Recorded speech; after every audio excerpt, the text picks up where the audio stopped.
Assalamu alaikum warahmatullahi ta'ala wabarakatuh. Kabajamtootaaf jaalatamtoota hordoftoota koo guyyaa irraa kana gaa maanguddoon tokko yookaan jaartiin wayii irra deddeebiidhaan naa bilbilaa turanii rakkoo hamaa keessa jira maaloo kottuutii na ilaali waanan keessa jiru kottuutii barii maal naan jedhanii na cinqaa turanii anis maal akka ta'e deemee ilaaluuf dirqameetan jira sababni isaa yeroo baay'ee irra deddeebi'anii kan isaan naa bilbilanii waan rakkatan malee akkasnaan jedhanu kanaafuu gara sanan deemaa jira haala isaaniitti jiran waan isaan rakkatan deemnee wajjin ilaallee isin biraan hingaa na hordofa.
Egaa guyyaa irraa kana jechaadha akka onkoo tokko yookaan ati haadha kootii ta'uu danda'an jechaadha umuriidhaani bilbila koo eessaa fidanii akka naa bilbilan hin beeku naa bilbilanii dheengaddaa kaasan yeroo baay'ee nattaasaa ture na laali maal naan jedhaa ture mee mamma bilbila koo eessaa fidanii akkamitti naa bilbiluu dandeessan?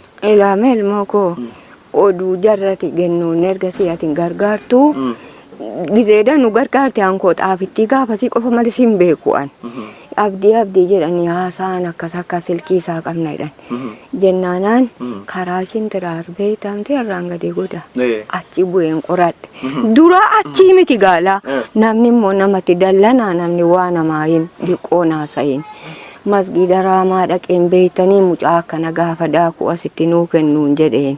Gaafa daakuu ani isinii kennuu na bartaniyan? Gaafa sinsi baree oduu kennuun hundi isaa abdii akkas akka jetti. Hamma masgiida raamaa ijoolleen fuulduree mana maqaan isaatu maanni laata Useen Garaajii sana taa'anii caatii qaamaa haasa'an. Adaraa abdiisa jedhan beektanii jenna abdiisa kam? Abdiisa gaafa asitti daakuu nuu kennuu miskiina gargaaru anillee badaan beekuun jedheen. Asii miti jedhan nuun qabnu wallaahi jedhan. Gara jentiraar adeemii karaa sanatti argatta nama silkii isaa qabusi isas immoo matooraan deemaa hin argatta jedhan. Qanii lama dheengadda dhufee jennaan mucaan listiroonii hin didee sodaate naa kennuudhaa beekanaan kenna jedhee silkii isaa jedhee ka'e didee gurbaan tokko immoo bicuu wayiiti ilaa immaa masaa qooxiirraa caatii nagadaa jiru sana beekaa dhaqaa isatti madhaanaan. Silkii koo? Silkii. Asumaan naqe adaraayaa ilmoo koo hankanaa sanaan jedhu sawaabuma argatta. Adaraa silkii abdiinaa kennii argadhu dhabus naa toluu dhiisus adaraa jennaan diqqoo moo nan himinaa jennaan maal eessattan si beekaayyii abaluun naa kenne jechuudhaaf anoos hin beeku jedhee jennaan asumaan tsaafee naa kennee eebbisee asumaan biraa deeme gaala. Yoon dawwaleeyyuu ishii jedhee naa dhufuusaa hin beeku namnis immoo miskiina riinsi cinqaa mitii gan qalbiin nan dhagaa iddoo hundatti. Kanaafuu namni gaan danda'u hizbii jechuudhaafan sodaataatuma mee hinuman ilaala. Meettuma dheetuman ilaala yoo sila rabbinaa tole yoo sila rabbinaa dabarse karuma tokko keessaa kara tokko na gargaaree rabbumaa jedhee yoo jedhee dawwalee sitti madhee. Namnis immoo laa ergasii Abdul Baasiit Ibbaatamaa sadakaa ababaa oomishu beektaa gaafachuu dandeessa. Ji'a meeqa gara kuma meeqaati birrii 300 naa kaffalee jennaanaan kiraayii keessa jiraadha. Maalini nu mucaanni gaara karaa tabaabbaruu maanni maqaan isaatuyyuu inni mana sibiilaa qorqorroo fa'i gurguruun arga Zubeeriin innis 300 ji'a ji'aan Sinii kaffalaa ture. naa kaffalaa ture isa keessatuun taa'u na salacha'anii jarri kun ilaa na taati yaa'uu barbaadanii namni sigaa hin rakkata namatti danata xaaxaan jireenyaa hundisaa isa kanaa miti ani sigaa dhaqeen cingu jedheetaan namni namaaf gala miti maa namni dhiisee bakka jara gandaatitu naqee madhu utuun immoo farankaadhaanis immoo naan farankaa namni naa kenne maadaraa dhaqee buluu haala nagaa jarri kun utuu didanuu naziifishiin jedhu falafaletti jara naajii beektaa Amma gaa. naajii fa'i fidee na agarsiise Amma kan isiniin jedhu. Tole. Mee haalli jireenya keessanii manuma kana keessa jiraattus raamaan koo shaayii manuma kana keessa jira. namni isin gargaaru hin jiru? Namni- Ilmoon qabdanu? Namni na gargaaru hin jiru. Ilmoon namni isin kaddamu hin jiru? Waa tokko namni na kaddamu hin jiru. Ilaa mucaan tokko jira kan na wajjin hin jiraatu. Kanaan dura hojjetee mana shaayii maal deemee hojjetee ammuma ta'e jedhama. Amma immoo cirraasha hojii sin qabu waa tokko sin qabu akka hojii harka namaa tuqaa wayii ta'e hin beeku mataan isaa kun sirrii miti. Hojiin hojjetu rafaa oolaa taa'aa oolaa. Kanaafuu deeggarummaa isin gargaaruu hin dandeenye. Waa tokko rabbiin shaayii. Akkamitti maal nyaattanii jiraattu reessin? Kunoo deemee kan namuma rabbii maal namni rabbii jedhu jiraanti kan akkanatti laa jedhee harka kee keessa kaa'u. Akkasumatti jiraattu? Rabbi shaayiti. Maalirra ciistu ammasii? Kunoo kanuma isa kana. Sharaadhuma kanarra ma? Ilaalee kana laafu lusii tokko tuyyee jara maal maqaansaa eddee komisii nomo maalii isaa achi dhaabatanii isatu bitee naa fide jara uffata buburree sii kana tokkittiidha. Ishi maal uffattanii bultu baasin? Wanti uffatan kunoo laafi lusittii kana laafi. Kana uffattanii bultu? Sii kana uffadhee bulaa. Fuudhatti tokko samma eddee. Eessatti immoo gaa waan nyaatamu hojjetattu ishii? Nyaata. Kunoo ija kee duraa naa fuudhu kanarratti biddeena tolfamtu achumaan bitadhee galaa shiroo waan ta'e kanarratti buna jabanatti kanatti akkasitti dhaabbadha. Kunoo akkasumatti hin jiraadha. Jechuun ammas kanuma irratti bilcheeffattanii nyaattu? Kunoo sii kanarratti hin bilcheeffadhee nyaadha. Isaayyuu safaarri taphata. Ishi bakka amma gaa mee maaltu isin barbaachisa deeggarsi maaltu isin otoo isinii godhamee barbaaddu isin? Maali gaa mana koos argiteetta? Jireenya koo sanirra ciisu santi jiraadhu argiteetta? Waan danda'amu aneessaan beeka gaa na dhukkubasi haakimii ergasii warankaa namni badaa ergasii naaf kenna amma immoo namni ofumaafuu erga dhukkubni kun galeesi erguma qeerrooti asitti kana badaa namni warankaa kana hin qabaatu natti fakkaata. Birriidhuma si namni naa kennu kana yoo walitti qabadhe dhukkubicha kootu taayifoodiidha dhaggeeffadhu. Taayifoodii? Wobaa. Isin inni dhukkubsattu si? Isan maalitti hin jira mataana bulbula giseeri mataa. Duudana kutaa jesmiin as caccabsaa akka miila keessa na nyaata. Ennaanatti ka'e haakimii dhaqee isinitti tureera dhukkuba qorraatii jedha. Birrii 300. Isiidhumaan qoonqoodhaa walitti macaadhe ergasii naan qabu itti kennee 300 sanaan marfee 8 fa'i.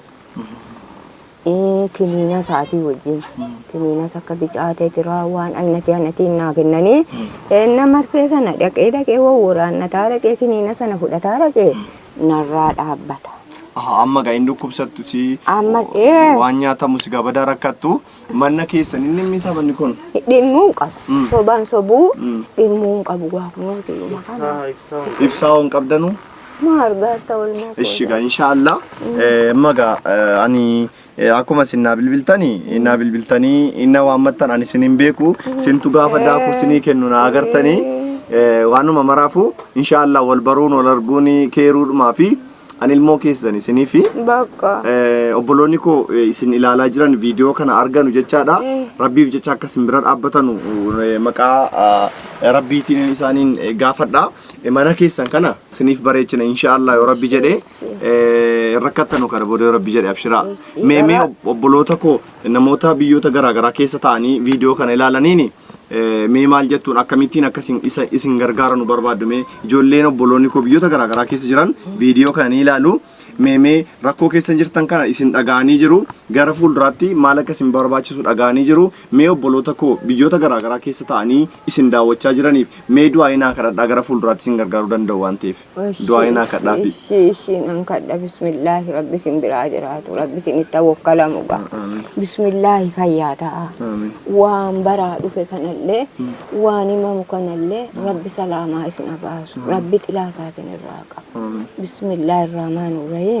Eeguun rabbii isin duukaa jiraatu eeguun rabbii isin biraa jiraatu dubbiin isa kan rabbiin malee isa kan namaati miti rabbiin isin immoo haa qajeelchu rabbiin immoo isin immoo haa eegu sammuu keessanis jismii keessanis qalbii keessanis aafiyaa keessanis umurii keessanis rabbi isinitti wakkalamee isin eegu isin bira jiraate bismillaahi rahmaani rahiim rabbi immoo akkasin nama raamattanu rahmata isaatiin rabbi isin raamatu rahmata isaatiin rabbi isin raamatu naa taatanus dhiiftanus nan argaara akkasin isbii deeggaraattan rabbiin immoo isin deeggara rabbiin immoo isin itti wakkalamu biqiltuu koo rabbi umurii keessan dheeressu rabbi isin guddisu rabbi aafiyaa keessan guutu rabbi sammuu keessan kammalu bismillaahi rahmaani rahiim isin immoo haddas boris rakkoon argina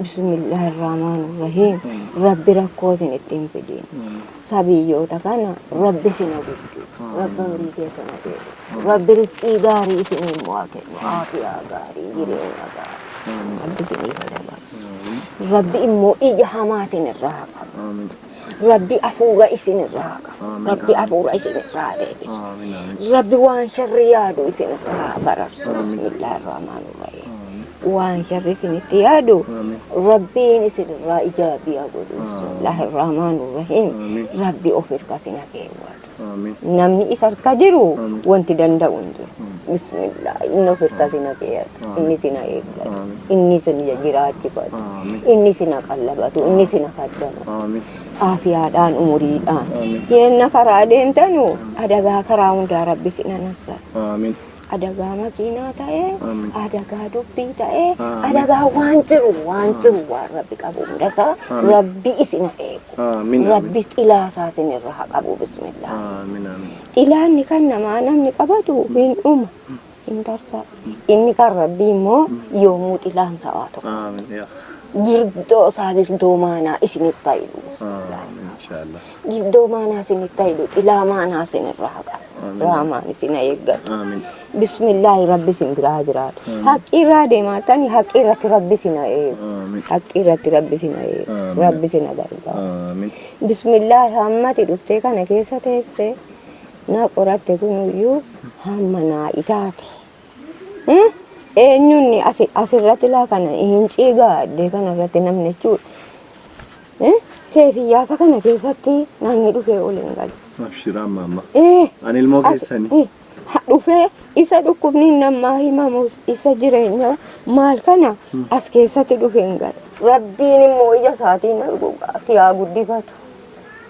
yaa rabbi yaa allah rabbiin ofii isaatii ilaalu siyaa guddifatu ilaa isaati irraa qaba siyaa eegu aamin yaa rabbi aamin bismillaahi rahmaani rahiim rabbi sitti wakkalamu wakiila sii fayyadamu اللهم صل على سيدنا أنو فين سني إلى نمني جركون عندك يسا نمني فيها ستة وقلين إيش إلى أني قلن إلى قلن بابا